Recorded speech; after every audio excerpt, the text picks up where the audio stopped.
Goat Simulator is a game series. Sorry, let me rephrase that.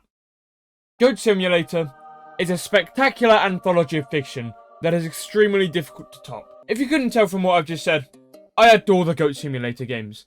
In fact, I love them so much that when I was 9 years old, I used to make videos of them, doing tutorials on this YouTube channel on how to get the different goats in the game. But how did the idea come about? And how did the game come to be?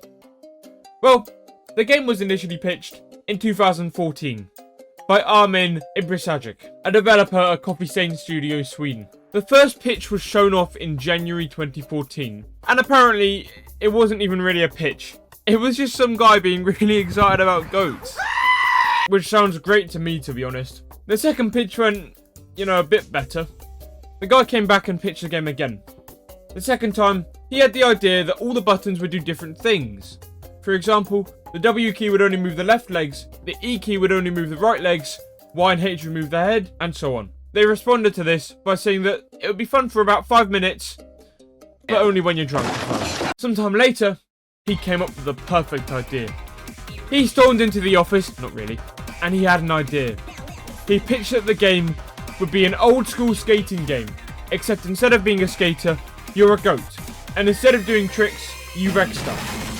The higher-ups at Coffee Stain liked this idea a lot, and they kept it in mind. The Coffee Stain team would then start working on the secret IP that they had in mind, that would top the success of the 2 most recent Sanctum games. Although they had been working on the secret IP, they still didn't have a lead programmer, and the GOAT idea was still at the back of everyone's minds. So that part of the team that had it in mind played around with it a bit.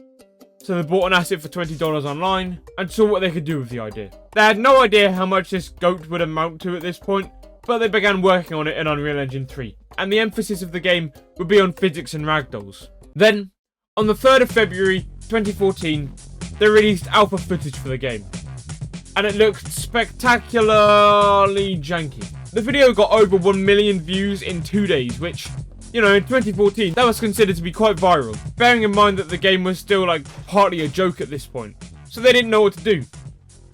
They had 2 options. One, they say to everybody, hey guys, we were just joking about this. It's just a funny haha meme.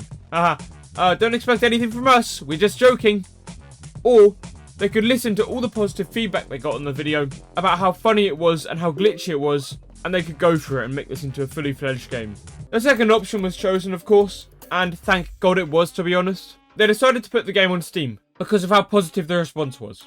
And, although there was no solid release date yet, Armin was putting more and more people on the project, and he actually became the lead developer for Coffee Stain after this started. They did consider getting outside funding from a bigger games company like Rockstar Games, but Armin didn't want this, because he wanted the game to be funny and buggy, because that was what the appeal was for the game. The development cycle took only 4 weeks because of this bug situation, and then the game launched later in 2014, on April Fool's Day in fact, which was obviously planned. It was a success. From the launch of the game to the developer conference in 2016, the game brought in $12 million, which is $10 million higher than the Sanctum and Sanctum 2 success. So in fact, this was a great success. And it wasn't just the sales that were good. Everyone was loving the game. Jacksepticeye, Markiplier, and PewDiePie all played it, who were, the 3 big YouTubers at the time. As well as everyone else just absolutely loving the game and how janky it was. In fact, why don't we read some Steam reviews on the game. Humanity peaked when this came out. Average goat sim enjoyer. You're a goat and you still climb a ladder better than in DayZ. 10 out of 10. So true, Cuff. And just many goat faces in the review section. The game was just a massive meme and absolutely everyone was enjoying it and enjoying taking part in it too. A big reason that everyone did enjoy the game was the characters. At launch, the game had over 10 characters to get, and all of these characters would be gained in a very unique way, and some of them would even have very unique powers. I feel like it is good to also just mention that there were different editions of the game that were brought out in the later years, with the console editions and also the mobile editions. These were all kind of different from each other, and the way that you gained the goats was a bit different, with the focus being on the mobile version in the future. A very fun goat to get was always the evil goat. To do this, you would need the queen goat. This would require you going to the top of the tower in your spawn, standing on the throne, and then you would get queen goat. And she would basically just rain dead goats from the sky. That was how Goat Simulator of them. After this, you simply need to go to the top of the map, and use the ability to sacrifice the goats. And then you get the evil goat, which basically, you know, it also flies, but it's not intended to.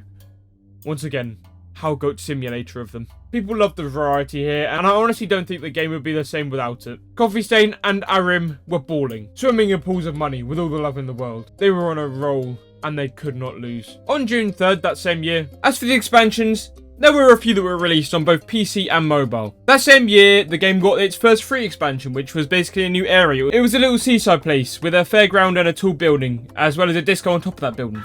It included more goats and a whole new area to explore. Then came the first paid DLC, which was Goat Z. This was basically a whole new zombie survival game mode, and the game basically had you eat food, craft, and just survive and not get killed by the zombies. The new map included things like a shopping centre, Hollywood, and even a developer island, which was, I mean, that was pretty cool. After this came Goat MMO, which is basically just Goat Simulator's take on an MMO RPG. In this, you could choose a class right at the start, and you could even be a microwave. What the fuck am I even saying anymore? Jesus Christ. In this DLC, you can level up your character, which, you know, admittedly it doesn't do much, but you can also keep things in your inventory and just do quests for people, which is pretty fun. The places in this map includes a beach with mermaids, as well as there being a forest area and a little town area. After this came Goat Simulator Payday, which, you know, I thought it was a bit disappointing. The map isn't huge, and it's pretty much just promotional material for Payday 2, so, you know, I won't really count it as a huge DLC here.